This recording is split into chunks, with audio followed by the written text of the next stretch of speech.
There's a fire in your walls, sir. Right now. The voice was thin and shaking, and it came through the shattered kitchen window of the Whitmore estate at 2:03 in the morning, riding on a cold draft and the faint, sweet smell of gas that had been collecting inside the house for the last 17 minutes. The voice belonged to a boy who was, at that moment, already halfway through the broken window, cutting his palm open on a tooth of glass he had not seen in the dark, and bleeding onto the white marble of a kitchen island that had cost more than every place he had ever slept in his entire life combined. 2 stories above him, Harold Whitmore slept on his back the way he had slept for 63 of his 71 years. His silver hair was combed flat against the pillow even in sleep. His left hand rested on the duvet over his chest. His right hand rested on the empty side of the bed, where his wife had slept for 39 years before the cancer took her in the spring.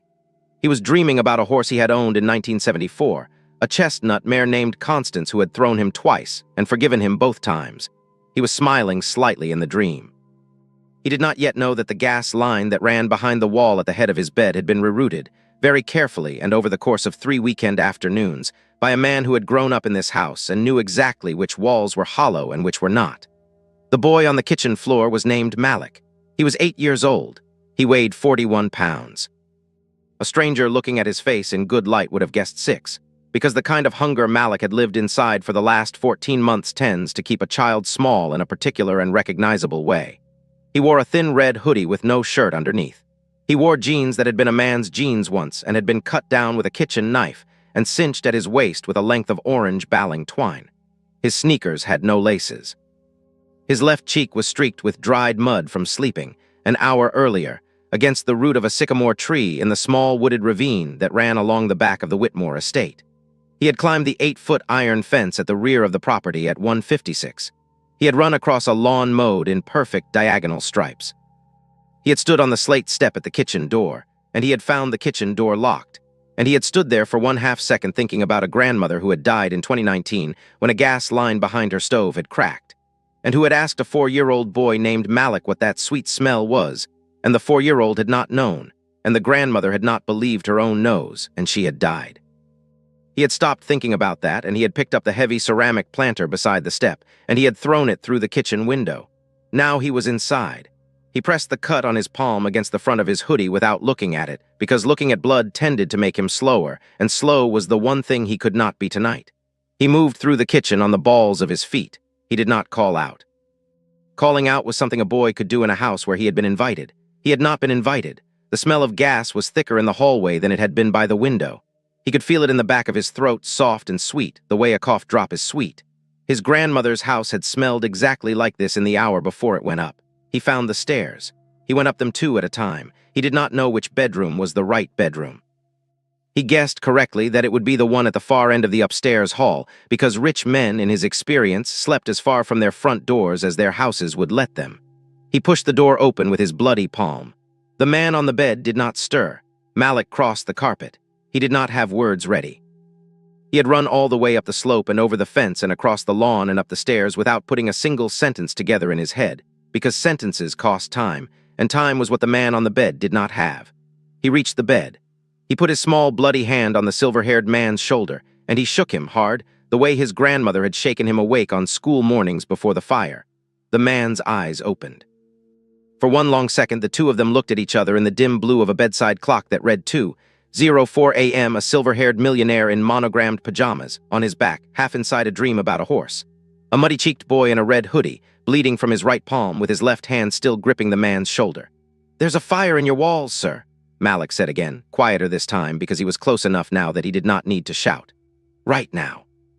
We have to go now." Harold Whitmore had been woken in the middle of the night exactly 4 times in the previous decade. Once by a phone call telling him his wife's scan results had come back. Once by a phone call telling him his wife had stopped breathing. Once by a hailstorm that had taken out the skylight above the upstairs library. And once in 2017, by a security guard at the front gate who had mistaken a deer for an intruder and had called the house before checking the camera. Each of those 4 times, Harold had come fully awake inside 3 seconds, because a man who runs a company with 11,000 employees learns, eventually, to keep a small, clean room in the back of his mind where he can stand up and put on his shoes before the rest of him has finished waking. He came awake now inside 2 seconds. He did not say what. He did not say, "Who are you?" He did not say, "How did you get in this house?" He looked at the small boy with the bleeding hand and the muddy cheek and the red hoodie, and he looked at the boy's eyes, which were the eyes of a person telling the truth. And then he smelled for the first time what the boy was smelling, and the small, cold room in the back of his mind opened its door and stepped forward. "Show me," he said. He swung his legs over the side of the bed. He did not reach for his slippers because the boy had said now, and Harold Whitmore had learned, in 71 years of being a man people listened to, that when a frightened child uses the word now, the cost of asking him to say it twice is sometimes a life. He stood. He took his reading glasses off the nightstand and put them in the pocket of his pajama shirt, because his reading glasses were the only thing in the bedroom that mattered to him, and even then only because his wife had picked out the frames. He took Malik by the shoulder gently, the way a grandfather takes a grandson by the shoulder, and he turned him toward the door. "Walk in front of me," he said. "Not fast, steady. If you smell it getting stronger, you tell me and we change direction. Do you understand?" "Yes, sir." "What's your name?" "Malik." "Malik, I'm going to thank you properly in about 10 minutes. Right now I am going to ask you to keep walking." They went down the hall together. Harold's bare feet made almost no sound on the runner. Malik's sneakers, which had no laces, slapped softly against the soles of his small, dirty feet. At the top of the stairs, Harold stopped. He had lived in this house for 44 years. He knew the sound of it the way a sailor knows the sound of his own boat. And the house, at this moment, was making a sound it should not have been making. It was a low sound, almost below hearing, a soft, continuous whisper coming from inside the wall to the left of the staircase, where the gas line ran from the basement up to the second-floor furnace. Harold had not heard that sound in this house ever before, but he had heard it once in 1968 in a chemistry lab at the university, the day before a graduate student named Peter Halloran had been killed when a fitting failed on a Bunsen burner line that had been left open overnight. He had not thought about Peter Halloran in 58 years. He thought about him now. "Down the stairs," Harold said. "Quickly, but do not run." They went down. At the bottom, Harold did not turn toward the front door, which was the door any reasonable person would have used.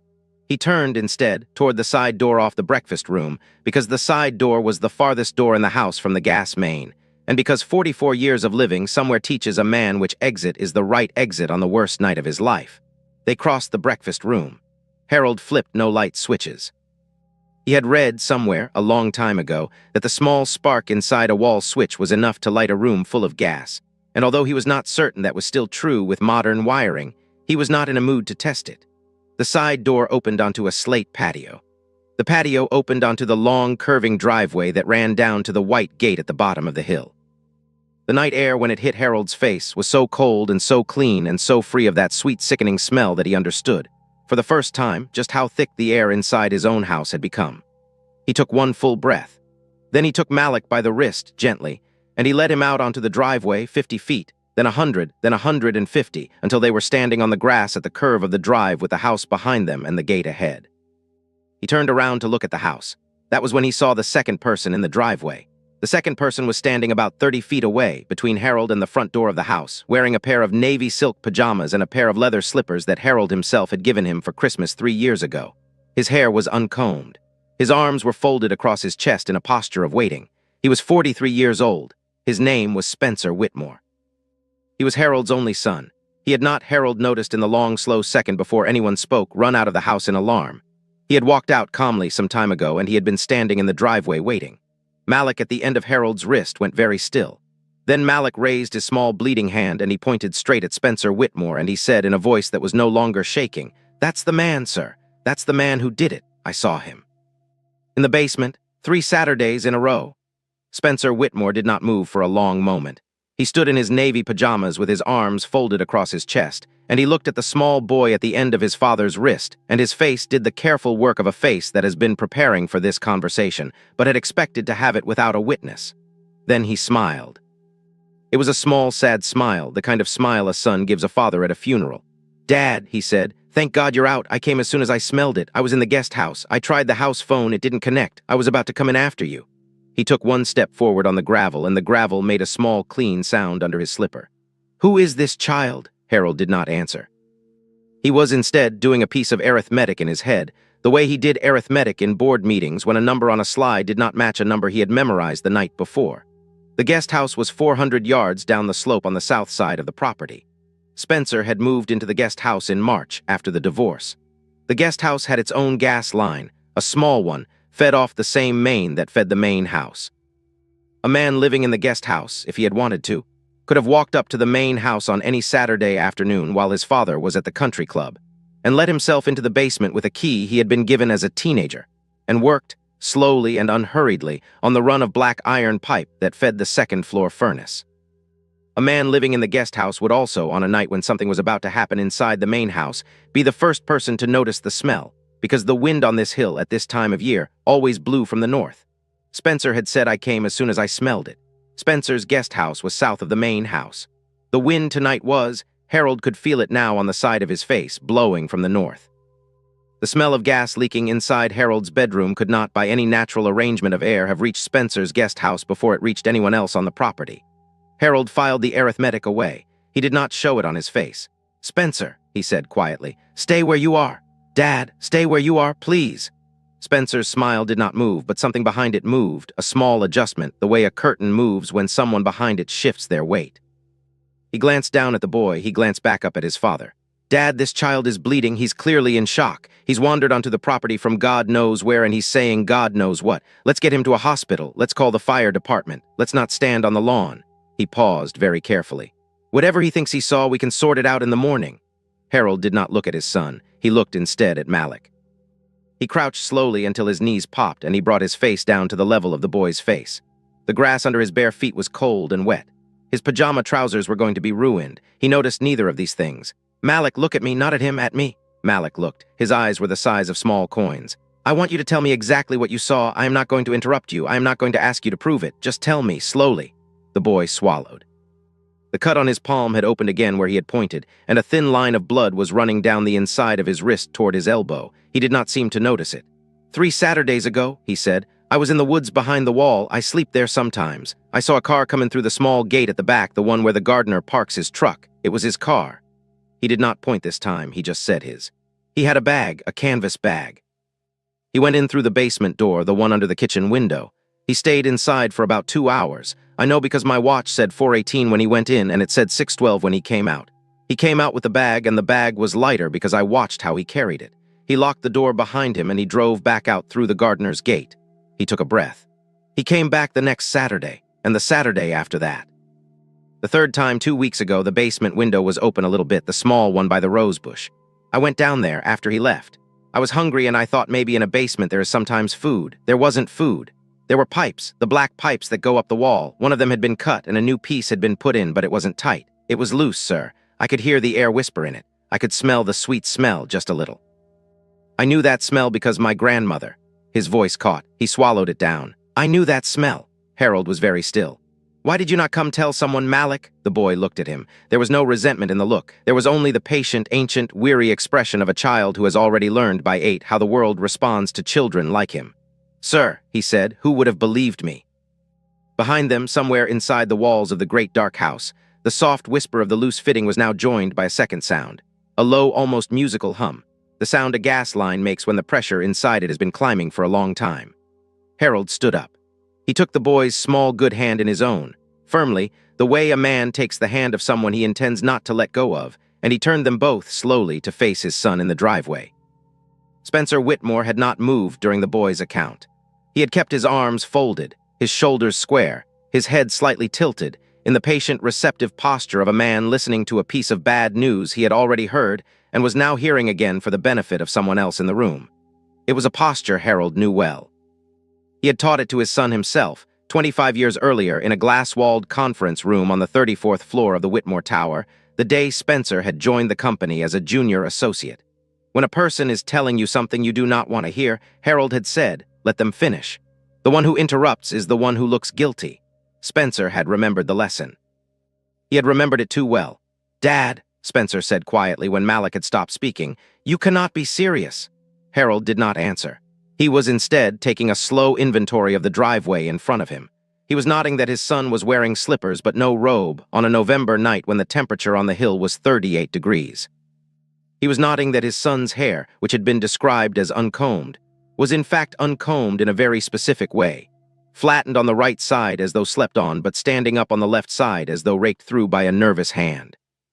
He was noting that his son's pajama collar was buttoned correctly to the top, which was the way Spencer had buttoned his pajamas as a child. and not the way a man buttons his pajamas when he has scrambled out of bed at 2 in the morning because he smelled smoke. He was nodding that his son's car, a silver coupe, was not parked at the guest house, where it should have been. It was parked at the top of the drive near the front of the house, where a man would park if he intended to leave quickly. "Spencer," Harold said, "walk down the drive to the gate slowly. I want you on the other side of the gate when the fire department arrives." "Dad, walk. Dad, listen to me." Spencer took one step forward, just one. "Whatever this child has told you, he is wrong. He is confused. He has been sleeping in the woods, for God's sake, look at him. He is barely conscious. Whatever he thinks he saw in the basement, he saw a contractor. I had Bill out 3 weeks ago to look at the hot water heater. You remember, you signed the invoice." Another half step, very small. "Dad, please, I know things have been hard between us this year. I know you are about to file something on Monday. I know what is in that filing. I have known about it for 3 weeks. But you cannot honestly believe that I would, that I could." He let the sentence stop where it had stopped, the way a man stops a sentence when he is counting on the other man to finish it in his head. Harold finished it in his head. He finished it with the words, "Kill my own father." He let those words sit in the cold air between them for a long moment. Then he reached with his free hand into the pocket of his pajama shirt, and he took out his reading glasses and he put them on slowly, the way an old man puts on his glasses when he wants to see a thing more clearly. He looked at his son through the glasses. "You knew about the filing," he said. It was not a question. It was the closing of a small, clean door inside his chest. Spencer's face did not change, but his hands did. His arms came unfolded, and his hands moved very slightly to a position at his sides where the fingers were no longer relaxed. They were curled, just slightly. "Dad, I had not told you about the filing, Spencer. I had not told anyone except Margaret and the 2 attorneys in her office who drafted it. Margaret was instructed on Tuesday to keep it sealed until Monday morning. There is no version of this story in which you knew about that filing 3 weeks ago." Harold's voice was very quiet. It carried easily in the cold air. "You knew about it because you have someone inside Margaret's office, or because you have someone inside this house, or both." Spencer said nothing. "Spencer, walk to the gate. Dad, you are going to embarrass yourself. Walk to the gate." Behind them, very faintly, Harold heard the low hum from inside the wall change pitch. It climbed half a tone, the way a kettle climbs half a tone in the last moment before the whistle. He did not turn around to look at the house. He kept his eyes on his son. He had been a man who watched faces for 50 years, and he knew that the only thing on the property right now that could still be reasoned with was the face in front of him, and only for another few seconds. Malik, at Harold's side, tugged once on his hand. A small, urgent tug. "Sir," Malik whispered, "we need to be farther away." Spencer heard him. Spencer looked at the small boy with the bloody hand for one long second, and something in Spencer's face, the careful, arranged thing that had been holding it together, slipped half an inch to the side. It was not anger that came through the slip. It was not even fear. It was something colder than either of those, the bare, unguarded look of a man who has just understood that his entire plan had not accounted for one variable, and that the variable was 8 years old and wearing a hoodie with no shirt underneath. Harold saw the look. Harold had been a father long enough to know what it meant. "Margaret," he said aloud to no one because his phone was upstairs on a nightstand inside a house that was about to come apart. "I am going to need you here in 40 minutes. Then he tightened his grip on Malik's small hand, and he turned them both, and he began to walk, quickly now but still not running, toward the white gate at the bottom of the drive with his back to his son for the first time in 43 years. They had made it perhaps 40 yards down the drive when the house went. It did not explode the way a house explodes in a film. It did not lift off its foundation in a ball of orange. The gas had been leaking for nearly 20 minutes by then, but it had been leaking into the wall cavities and the basement and the attic crawl space, not into the open rooms, and the rooms themselves had been ventilated just enough by an old house's natural drafts to keep the mixture in most of the house, below the threshold a flame could catch. So what happened when it happened was smaller and more particular, and in its own quiet way more terrible. The wall behind the kitchen, the one Malik had cut his palm on, blew outward in a single soft whump that sounded, from 40 yards away, like a heavy book being dropped on a hardwood floor. A long jet of pale blue flame followed it, leaning sideways into the cold air, almost gentle, almost beautiful. The flame hit the dry pine trees that bordered the kitchen wing, and the pine trees, which had not been watered since the summer drought and were standing in their own carpet of dead needles, went up in 3 seconds with the dry, crackling roar of a thing that had been waiting a long time to burn. Harold did not look back. He had been counting his steps in his head, and he had counted to 52, and at 52 the heat hit the back of his neck like an open oven door, and he pulled Malik against the side of his hip and bent over the boy, and he kept walking. Spencer was no longer behind them. Harold did not know exactly when Spencer had stopped following, because Harold had stopped looking at his son the moment he had turned away. He would learn later that Spencer had run for the silver coupe at the top of the drive, and that the silver coupe had not started, because Margaret Chen had, at 1:41 that morning, on a hunch she had been unable to explain even to herself, called the security firm that monitored the Whitmore estate, and asked them to put a quiet hold on every vehicle registered to anyone in the Whitmore family, until she gave them the all-clear. The security firm, which was paid a great deal of money to act on Margaret Chen's hunches without asking questions, had remotely disabled the ignition on 3 vehicles at 1:47. The silver coupe had been one of them. Spencer was, at the moment the wall came apart, standing next to a car that would not start in his slippers with his hand on the door handle. Harold reached the white gate. He pressed his palm against the small black keypad set into the stone column. The keypad lit up. He typed 4 digits, his wife's birthday, the same 4 digits he had typed every day for 39 years and had not changed in the 7 months since she had died because changing them had felt like erasing her. And the great iron gate, 10 feet tall and made of the same wrought iron as the fence Malik had climbed earlier that night, began to swing open with the slow, patient hum of expensive machinery. Harold did not wait for it to finish opening. He stepped through the gap as soon as it was wide enough for both of them. He pulled Malik through. He turned finally and looked back. The kitchen wing of the house was a column of orange. The fire had jumped from the pine trees to the cedar shake roof, and the roof, which had been replaced in 1997 with shingles that the contractor had sworn were fire-rated, and which, like many things contractors swear was less than entirely true, was now feeding the fire upward. The bedroom Harold had been sleeping in 12 minutes earlier was, at this moment, no longer there. The window his wife had once spent an entire summer choosing curtains for was a black square inside a frame of flame. 40 feet up the drive, Spencer Whitmore was running back toward the gate. He was running unevenly because he was running in slippers on gravel. He was shouting something. The shouting did not carry over the sound of the fire. Harold pulled Malik a few more yards down the road, past the gate, past the stone column, until they were standing on the far side of the road on the strip of grass between the asphalt and the drainage ditch. He crouched again. He took Malik by both shoulders gently, and he turned the boy so the boy's back was to the burning house so the boy would not have to watch. "Malik." "Yes, sir." You are bleeding. You are bleeding more than I think you realize. I'm going to take off my pajama shirt and I am going to wrap your hand. I am going to do it tightly. It will hurt. I am sorry." "Okay, sir." Harold unbuttoned the pajama shirt slowly because his fingers were shaking and he did not want the boy to see them shake. He took the shirt off. He was underneath wearing a thin cotton undershirt, the kind men of his generation still wore under their pajamas, and the cold air bit through it at once. He did not notice. He folded the pajama shirt into a long strip, the way a soldier folds a field bandage, and he wrapped the strip around Malik's small bleeding palm 3 times and tied it off at the wrist with a knot he had learned at 13 on a fishing boat with his father, who had been dead now for 26 years. He looked at his work. The shirt had been white. It was already going pink at the center. "Sir," Malik said quietly, "your house." Harold looked over his shoulder. The whole north wing was gone now. The fire had crossed the central hall and was working on the south wing. He watched the library window, the one with the curved glass his wife had ordered from Belgium in 1992, go orange and then white and then black. He felt distantly the way a man feels a thing in the chest when the thing is too large to feel properly yet, that an entire 44-year-old room of his life had just ended. He turned back to the boy. "Yes," he said, "my house." And then, in the soft, strange voice of a man who has just understood something he had not understood 5 minutes earlier, he added, "But not the part that mattered. That part is standing right in front of me." The first siren came up the hill at 2:19 in the morning.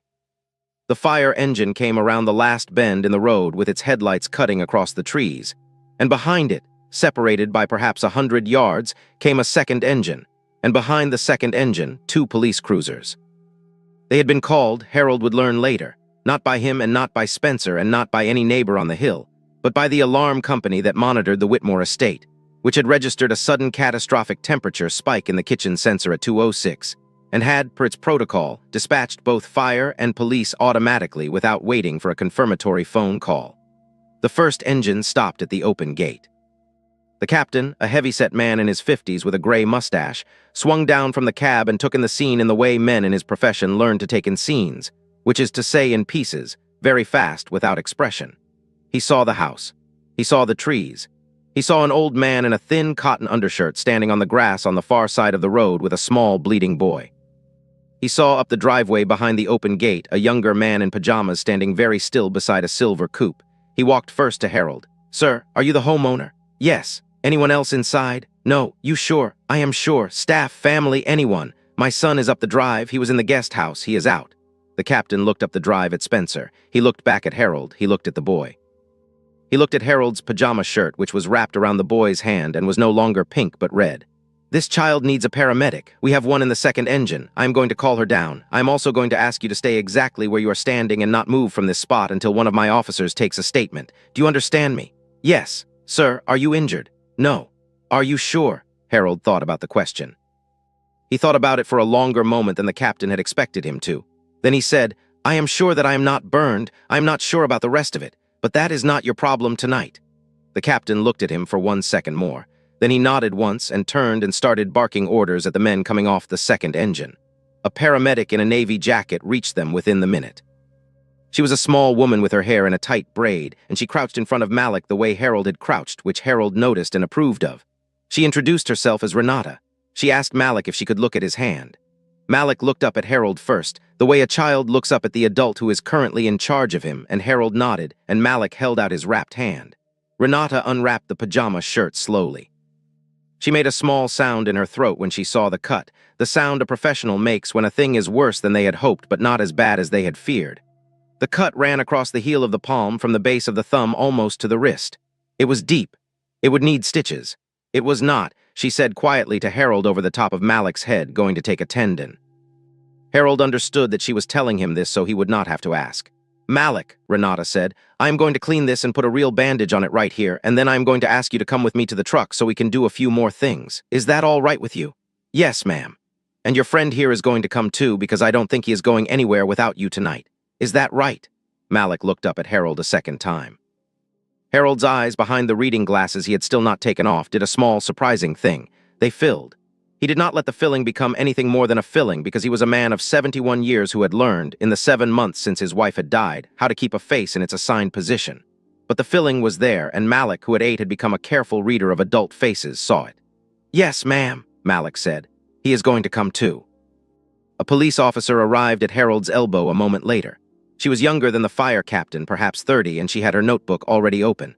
She introduced herself as Officer Dolly. She asked Harold if he was prepared to give a preliminary statement. Harold said he was. She asked him to describe what had happened in his own words. Harold described it. He described being woken by a small boy. He described the smell. He described walking out of the side door. He described the sound inside the wall of the staircase. He described, more slowly, finding his son in the driveway in pajamas and slippers, with the silver coupe parked at the top of the drive. He described, slower still, the fact that his son had referenced a sealed legal filing that his son was not supposed to know existed. He described what Malik had told him about 3 Saturdays in the basement. Officer Dolly wrote without looking down at her notebook. When he had finished, she said very quietly, Mr. Whitmore, I want to be careful here. I am hearing you describe a possible arson with intent to commit homicide, and I am hearing you identify your son as the suspect. Before I take that any further, I am required to ask you, are you certain? Harold did not hesitate. Officer, I am 71 years old. I have made many decisions in my life that I was not certain about. This is not one of them. My son knew about a filing that no one outside my attorney's office could have known about. My son was standing in the driveway in pajamas when the boy and I came out of the house on the wrong side of the wind, which means he was outside before the smell could have reached the guest house. His car was parked at the top of the drive, not down at the guest house where he sleeps. And he has, since I came out of that house, told 2 small lies and 1 large one. I am certain. She wrote that down also. Then I am going to ask you to come to the station with me in about 30 minutes once the paramedic has cleared the boy. I am going to ask you not to speak to your son before then. Is that understood? Yes. Up the driveway, behind the open gate, Spencer Whitmore was sitting now on the ground beside the silver coupe with his head in his hands. A second officer was standing near him, not touching him, just standing, the way a man stands near another man who has not yet been told that he is no longer free to leave. Harold looked at him for a long moment. He did not feel hate. He had expected, somewhere in the back of his mind during the walk down the drive, to feel hate when this moment came. He did not. He felt instead a vast quiet sorrow, the sorrow of a father looking at a 43-year-old son and seeing, underneath the silver in the son's hair and the lines around the son's eyes, a 6-year-old boy who had once climbed into his lap on a Sunday afternoon with a picture book about horses. He turned away. He put his hand on Malik's good shoulder. The two of them, the old man in the undershirt and the small boy with the freshly bandaged hand, walked together toward the second fire engine, where Renata was waiting with the door open. The inside of the second engine was warm in a way that surprised Malik. He had spent enough nights outdoors in the last 14 months to have developed strong opinions about warmth, and he had expected the inside of a fire truck to be the cold metal interior of a working machine. It was not.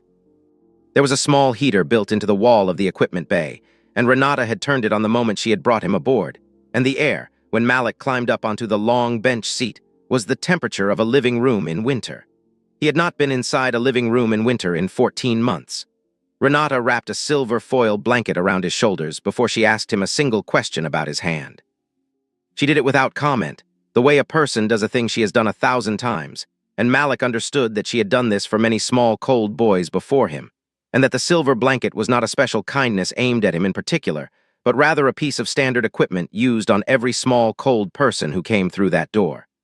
He found, to his surprise, that knowing this did not make the blanket feel less kind. It made it feel more kind because a kindness that was waiting for him in a truck before anyone knew his name was, he thought, the better kind of kindness. Harold sat on the bench beside him. Renata had not asked Harold to come in. She had also not asked him not to. She was, Malik had noticed, a careful reader of which adult belonged with which child. "Malik," she said, "I am going to clean this cut now. It is going to sting. I am going to count to 3 and then I am going to do it." 1, 2, 3, she did it. Malik did not make a sound, although his eyes watered and he bit down very hard on the inside of his cheek. Renata noticed both the eyes and the cheek. She did not comment on either. "Good," she said when she was finished. "Very good. Now I am going to do the stitches. I am going to numb you first. The needle for the numbing is the worst part. After that, you will not feel the stitches. I want you to know that going in." "Okay, ma'am. And while I am working your friend here, what is your name, sir?" "Harold. Harold here is going to tell you a story about anything, about a horse, about a baseball game, about a meal he had once. He's going to talk the whole time. That is his job. Is that all right?" Harold cleared his throat. He had not in 71 years been assigned a job by a paramedic in the back of a fire engine at 2:30 in the morning. He found that he did not mind. "Malik," Harold said, "have I told you about the horse?" "No, sir. Her name was Constance. I bought her in 1974 at an auction in Kentucky. I was 20 years old and I had no business owning a horse. I knew nothing about horses. I had read one book. The book had been written in 1908 and most of what it said was wrong. Constance was a chestnut mare, 4 years old, 16 hands tall, and she had a white star between her eyes the size of a silver dollar. Renata had begun on the numbing. Malik flinched at the first stick and then went still. Harold kept talking. "She threw me twice. The first time was the second day I had her. I had not learned yet that you do not approach a horse from directly in front, because a horse cannot see what is directly in front of it. I walked up to her with an apple held out in my hand. She could not see the apple. She could only see a young man walking straight at her face with his arm raised. She did what any reasonable horse would do. She reared. I went over backwards into a fence. I cracked 2 ribs. The apple rolled under the stall door, and Constance, who had been able to see it once it was on the ground, ate it through the gap. The second time was 3 months later. I had learned by then how to approach her. I had not learned how to ride her properly in heavy rain. We were in a field about a mile from the barn when a thunderstorm came in faster than I had estimated. The first crack of thunder went off directly over us. Constance reared again. I came off again.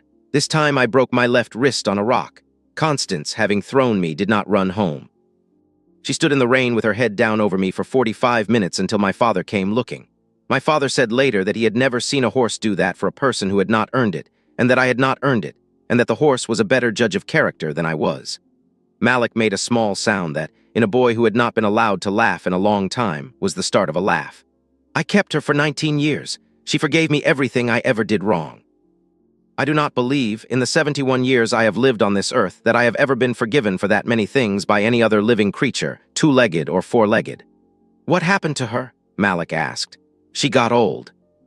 She got old the way good horses get old, slowly, with dignity, and she stopped being able to carry weight, and then she stopped being able to walk, and then one morning in 1993 I sat with her in her stall for 4 hours and the vet came at noon and I held her head and she went."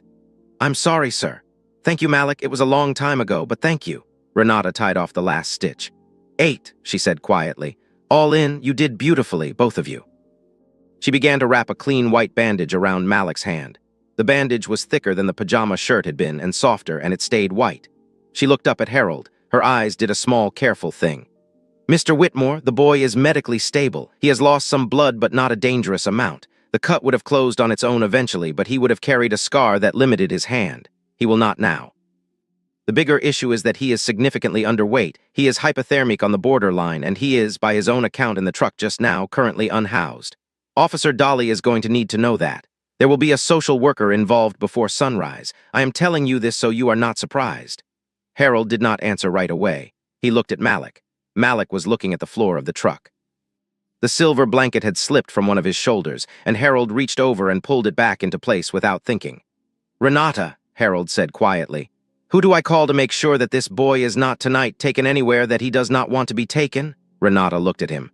"Mr. Whitmore," she said, "you are not his guardian. You have known him for, 45 minutes? I am aware. Then I am going to tell you the honest answer, which is that the social worker who comes will make her own determination, and there is nothing you or I can do to override her. But there is one thing you can do tonight that will matter to her in the morning, and that is to be the adult who stays in the room with him from this moment until she arrives, and to not leave that room for any reason.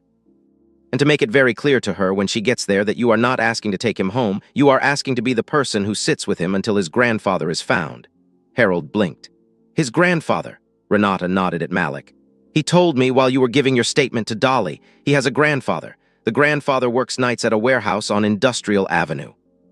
The grandfather does not know yet that his grandson has been sleeping in your woods for the past 3 weeks because the grandson has been telling him he is staying with a friend from school.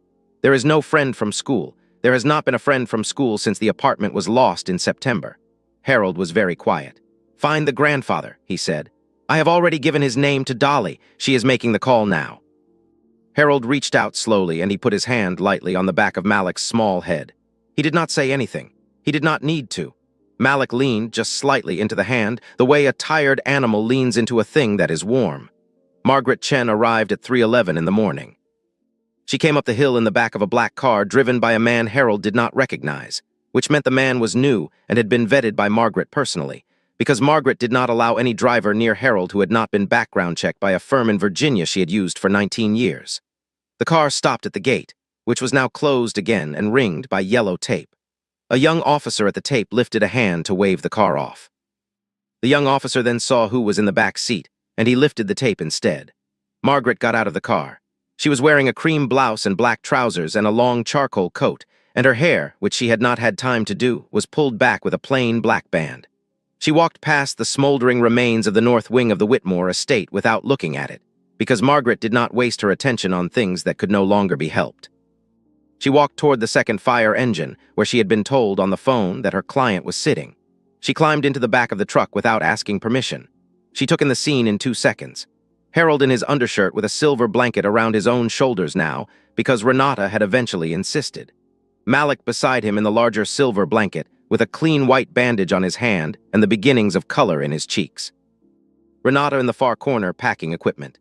Margaret sat down on the bench across from them. She looked at Malik first, not at Harold.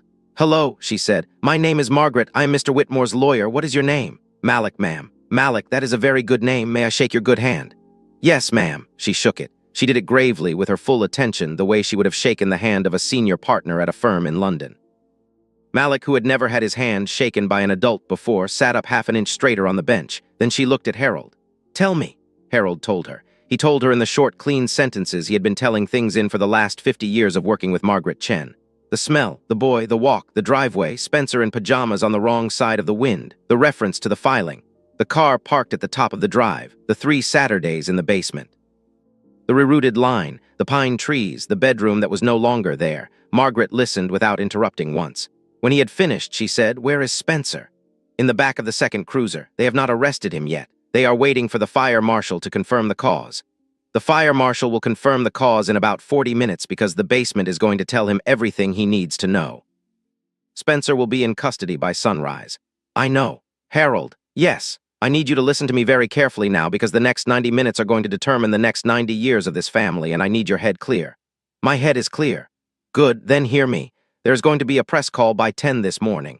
The fire was visible from 6 neighborhoods. The cars at the gate include 2 engines and 3 cruisers and a fire marshal's truck. 2 helicopters have already passed overhead. The story is going to be on every screen in this city by noon. You do not control whether the story exists. You control only one thing, which is what is in it. So I am going to ask you a question, and your answer will tell me what to do." "Ask. Do you want the boy in the story?" Harold did not answer right away. He looked at Malik. Malik was leaning against him now. The boy had not meant to fall asleep. Harold understood, but the warmth of the truck and the warmth of the blanket and the dropping of the fear had done their work, and Malik's head had come to rest against the side of Harold's arm somewhere around the part about the silver coupe, and Malik's breathing had slowed, and Malik was, at this moment, asleep against him. Harold did not move his arm. "No," he said. "I do not want the boy in the story." Margaret nodded once. "Then he will not be in it. He will be referred to in the official statement as a young witness whose identity is being protected. The fire department will not name him. The police department will not name him. The two reporters who have already arrived at the bottom of the hill will be reminded, in a phone call I will make in about 6 minutes, that their press passes for the courthouse depend on their not nomming him. He will not be photographed." His grandfather, whom Officer Dolly reached at the warehouse on Industrial Avenue at 253, will be told what has happened in private, in a room at the precinct, with a social worker and with me present before any reporter knows the boy exists. His grandfather. Coming. They sent a car for him. His shift ends at 6, but his supervisor released him when Officer Dolly called. He should be at the precinct in about 30 minutes. What is his name? Joseph Brown. 64 years old. Widowed. Worked the same warehouse for 19 years. Raised his daughter alone after her mother died, and raised this boy alone after his daughter died of an overdose in 2022. Lost the apartment in September when the warehouse cut his hours after a back injury. Has been staying since then on a friend's couch on the south side. The friend has a 1-bedroom apartment and a wife and 3 children, and there was no room for Malik. Malik did not tell his grandfather this. Malik told his grandfather he had a friend from school. Joseph Brown will learn tonight at the precinct that there was no friend from school. He will learn it from me because I am going to be the one who tells him. Harold closed his eyes for a moment. Margaret, yes. How quickly can you find an apartment? For the grandfather and the boy? Yes. By noon. There is a 2-bedroom on Maple Street that one of my paralegals has been holding for a different client whose closing fell through last week. It is clean, it is furnished. It is 2 blocks from a good elementary school, and the rent has already been paid through January. I will move them in this afternoon if Joseph Brown agrees. He may not agree. He may not. He is a proud man. He has spent 19 years not asking anyone for anything. I will not push him. I will offer it as a loan, not a gift, with terms he can refuse if he chooses. If he refuses, we will find another way. Margaret, yes. How long have you been my attorney? 26 years. In 26 years, have I ever once told you that you are the best thing that ever happened to this family? Margaret looked at him. Her face did not change, but the corner of her mouth, which almost never moved, moved. You have not, she said, but I will accept the late delivery. In the warm, small space of the back of the fire engine, with the smell of smoke still drifting through the half-open door and the first gray light of a November morning beginning very faintly to come up behind the hills, Harold Whitmore put his free hand over his face for a long moment, and he did not let himself cry, because the boy was asleep against his other arm, and he had decided, some hours earlier, that he was not going to be the kind of man who woke that boy. Joseph Brown arrived at the precinct at 3:47 in the morning.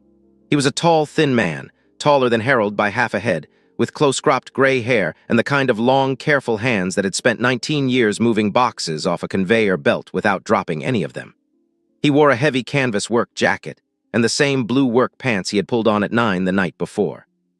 He had a thermos of coffee in his left hand that he had been carrying when his supervisor had told him to leave, and he had not, in the hour since, remembered to put it down.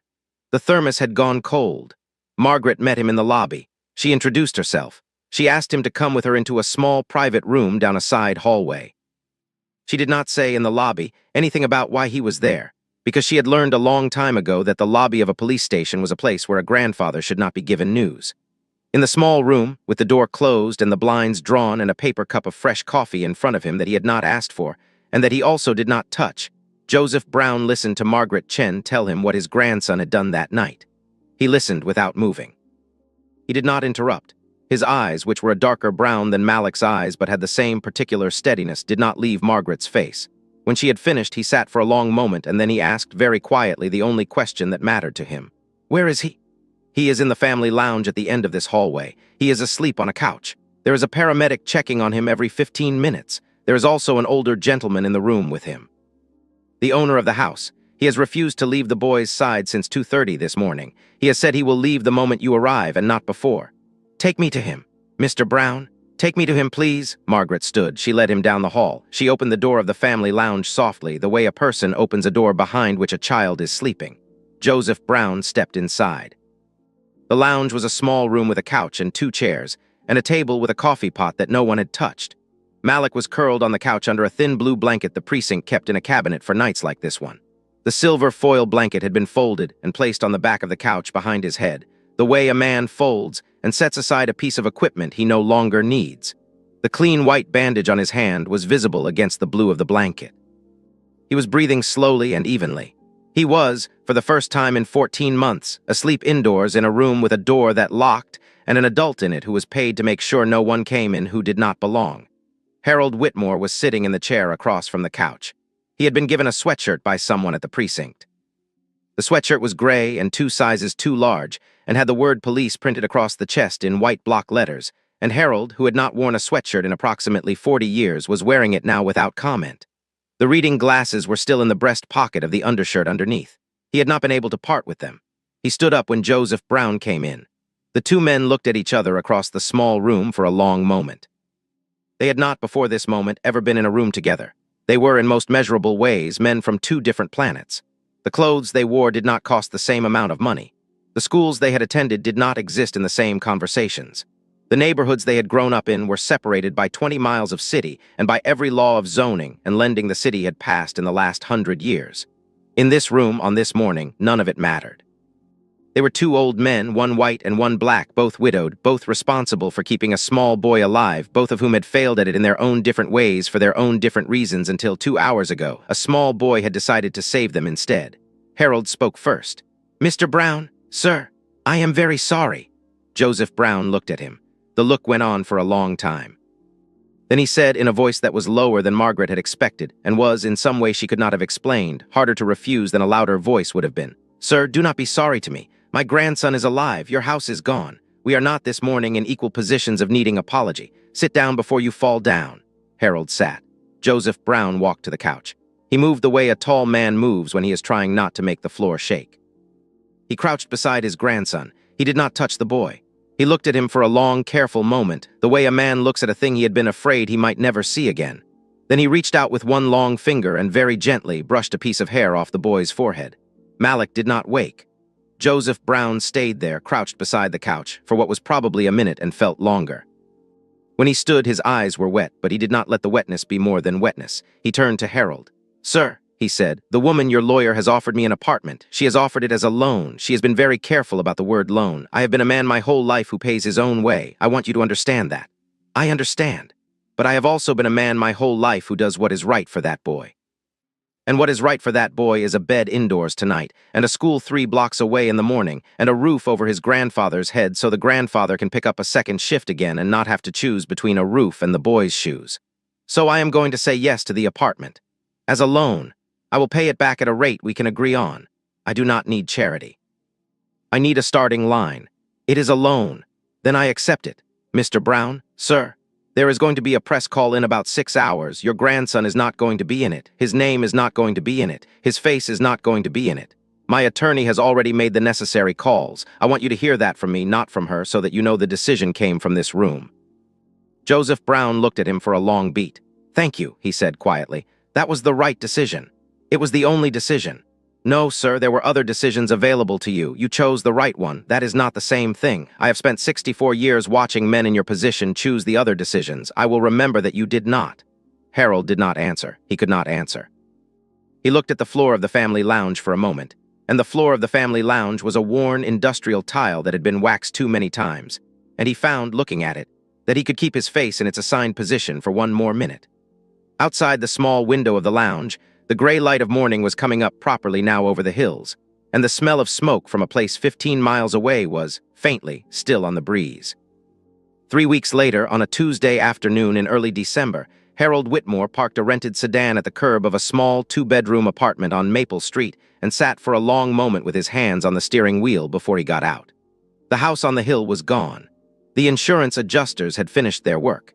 The arson investigation had finished its work. The fire marshal's report, 11 pages of careful technical prose, had concluded what everyone in the small private room at the precinct had already known. The gas line behind the second-floor furnace had been altered by a person with access to the basement and a working knowledge of the house's mechanical systems. The alteration had been made over 3 weekends in October and early November. The person who had made it had been arrested, charged, and was now awaiting trial without bail in a county facility on the east side of the city, represented by an attorney his father was not paying for. Harold had been clear about that. Margaret had been clearer. Harold had not visited his son. He was not sure yet whether he ever would. Margaret had told him not to make the decision now. Margaret had said that some decisions are not for the first month or the second or the sixth. Margaret had said that the only decision required of him this month was to keep getting out of bed in the morning, and that he was doing that, and that the rest could wait. He had been staying in a small, furnished apartment of his own 8 blocks from Maple Street that Margaret had arranged the same afternoon she had arranged the Browns. He had not wanted to go to a hotel. He had not wanted to go to any of the 3 other houses he owned. He had wanted, for reasons he could not quite have explained even to himself, to be within walking distance of the boy. He got out of the car. He carried in his right hand a small paper bag from a bookstore on 8th Street. Inside the bag was a book about horses. It was not the book he had read in 1974. It was a better book, a newer one, written by a woman who had spent 40 years training thoroughbreds in Kentucky, and who knew, among other things, the correct way to approach a horse from the side rather than the front. He had also put inside the bag, at the last moment, a small wooden carving of a chestnut mare with a white star between her eyes that he had found at an estate sale the week before and had not been able to leave behind. Joseph Brown opened the door. The apartment behind him smelled like onions and garlic and something braising slowly in a pot. There was a small Christmas tree in the corner of the front room with a string of white lights on it. The tree was not large. It was the right size for the room. There were 3 ornaments on it, and Harold understood looking at them that the ornaments had been made by Malik in school in the previous week, because they were paper and they had glitter, and one of them was a small lopsided star with the word Grandpa written across it in careful crayon letters. "Come in, sir," Joseph said. "He has been watching the window for you for an hour." Harold came in. Malik was sitting on the floor in front of the small Christmas tree. He had on a clean blue sweater that fit him properly, and jeans that fit him properly, and a pair of new sneakers with the laces tied. His hair had been freshly trimmed. The cut on his palm had closed into a thin pale line that ran from the base of his thumb to his wrist, and Renata had been correct. It had not taken a tendon, and he was, at this moment, using that same hand to hold a green crayon with which he was drawing on a sheet of paper. He looked up when Harold came in. His face did the small, surprised lighting up that children's faces do when the person they have been waiting for actually arrives, and he scrambled to his feet, and he crossed the room at a run, and he stopped about 3 feet from Harold and looked up at him with the gravity he had carried that night on the gravel of the driveway. "Hello, sir." "Hello, Malik. How is your house?" "My house is gone." "I know, I am sorry." "Thank you, I am building a new one, smaller. Closer to town. Can I see it when it is done?" "You can see it before it is done. You can come with me on Saturday if your grandfather says yes, and we can walk around the empty lot and I can show you where the kitchen will go. The kitchen will be on the south side this time, not the north. I have learned a thing or two about kitchens." Malik nodded solemnly, the way an 8-year-old nods when an adult has told him a true thing. Harold handed him the bag. Malik took it carefully with both hands the way he had once taken the silver blanket from Renata. He opened it. He took out the book first. He looked at the cover for a long moment, which had on it a photograph of a chestnut mare in a green field at evening. Then he took out the small wooden carving. He held it in his palm. He looked up at Harold. "Is this Constance, sir?" "No," Harold said. "Constance is gone, but this is a horse who looks the way she looked. I thought you might like to have her, to remember the story." Malik closed his small fingers around the wooden horse. He held it against his chest just for a moment. Then he looked up at his grandfather, who was watching from the kitchen doorway with a dish towel over his shoulder, and Joseph Brown nodded once, and Malik turned back to Harold. "Sir," he said, "will you stay for dinner? Grandpa made the rice and chicken. There is a lot." Harold looked at Joseph Brown. Joseph Brown nodded again, slowly, with the careful permission of a man who had thought, 3 weeks ago, that he would never invite a stranger to his table again, and who had decided sometime in the last 21 days that this particular stranger was no longer one. "I would like that very much," Harold said. "Thank you." He took off his coat. He hung it on the hook by the door. He followed the small boy and the tall, thin grandfather into a kitchen that smelled like a home, and he sat down at a small table that had been set for 2 and was now, quickly and without comment, being set for 3. And he understood, as he sat, that the house on the hill had burned down for a reason he did not yet have words for, and that the house he was sitting inside now, with its 3 ornaments on its small tree, and its pot of rice on its small stove, and its small boy carefully placing a wooden horse beside his own plate, was in every way that mattered the only house he had left. Outside, the light was already going. It was December, and the days were short. But the windows of the apartment were warm, and the lights inside it were on, and from the sidewalk, if a person had been walking past, they would have seen 3 figures around a small kitchen table, and they would not have known which one of them had saved which. and they would not, looking in, have been able to tell that any of it had ever been any other way. If this story moved you, please like the video, share it with someone who needs to hear it today, and tell us in the comments where you are watching from. Subscribe for more stories about the small acts of courage that change everything, and the unlikely heroes who see what the rest of the world walks past.